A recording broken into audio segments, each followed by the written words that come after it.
ఒంటరితనం అటుపై నిరీక్షణం అసలే ఒంటరితనం అటుపై నిరీక్షణం అరెరే పాపమని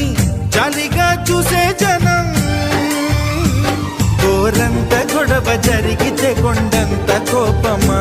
నన్నుదిలి నువ్వు ఉండగలవ నిజం చెప్పవమ్మా అందరినీ ఇలా వెంటపడి అడగాల సరదాగా నువ్వే ఎదురైతే సరిపోదా నిద్రపోతున్న రాత్రి నడిగా గుటికి చేరిన గువ్వల నడిగా